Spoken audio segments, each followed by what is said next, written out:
तेरी मेरी कहानियाँ से सभी अपडेट पाने के लिए बेल आइकन दबाएं। आज की कहानी है। भाभी अपनी औकात में रहो। सारिका फिर से सोच लो, अगर बाद में दीदी को पता चला तो घर में हंगामा कर देंगी।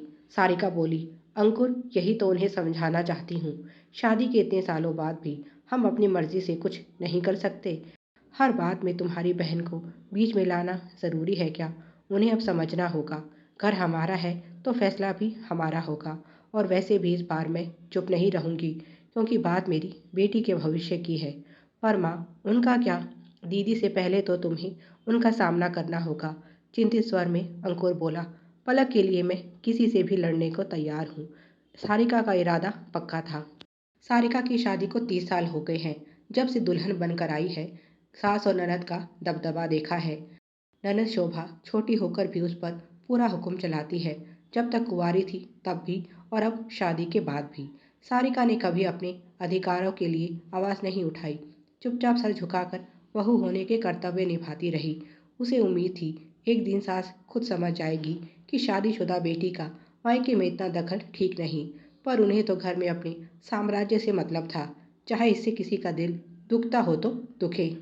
अंकुर इस विषय में कुछ कहता तो माँ और बहन उससे नाराज़ हो जाती और फिर माँ का इमोशनल ड्रामा शुरू हो जाता। क्या इसी दिन के लिए इतनी मन्नतों के बाद तुझे जन्म दिया था कि एक दिन तू अपनी पत्नी की बातों में आकर जन्म देने वाली माँ को भूल जाए?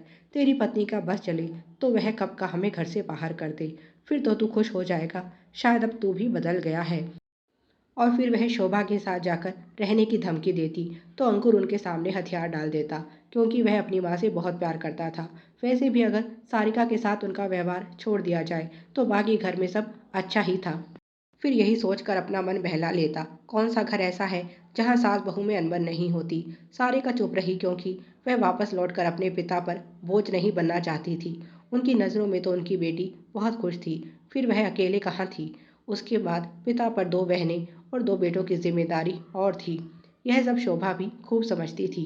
सारिका अंकुर की पसंद थी, उसके परिवार की नहीं।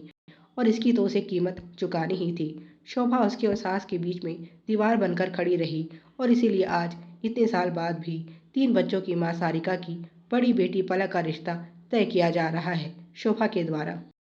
पर इस मामले में भी उससे ना तो किसी ने राय लेना ज़रूरी समझा और ना ही पूरा सच बताना।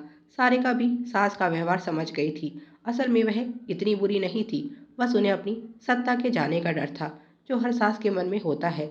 शोभा उनके डर को बढ़ावा दे रही थी अपने फायदे के लिए, क्योंकि उसका घर मायके से ही चल रहा था। अगर भाभी के हाथ में बागडोर आ गई तो उसका स्वार्थ कैसे पूरा होगा? उसकी शादी अच्छे घर में हुई, पर पति इतने काबिल नहीं थे, इसीलिए बना बनाया खानदानी बिजनेस भी उन्होंने डुबो दिया। जो उसके साथ हुआ, आज वही शोभा पलक के साथ करने पर तुली है। एक अयोग्य जीवन साथी उस पर थोपने की कोशिश हो रही है।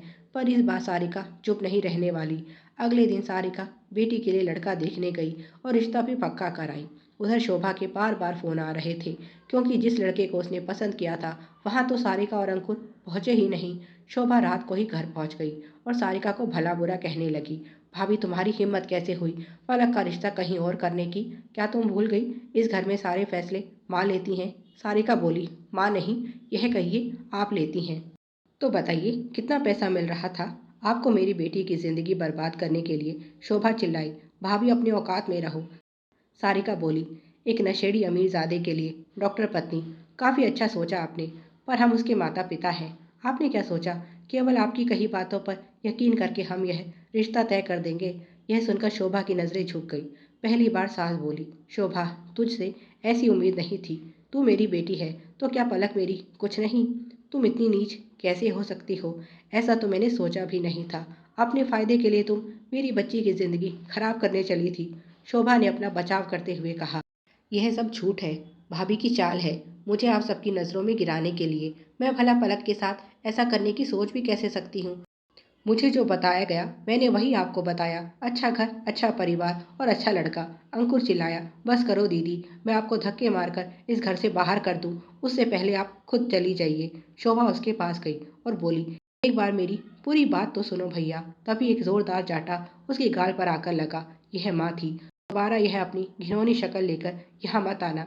शोभा आंखों में आंसू लिए बाहर निकल गई। आज लालच ने उसका सब कुछ छीन लिया था।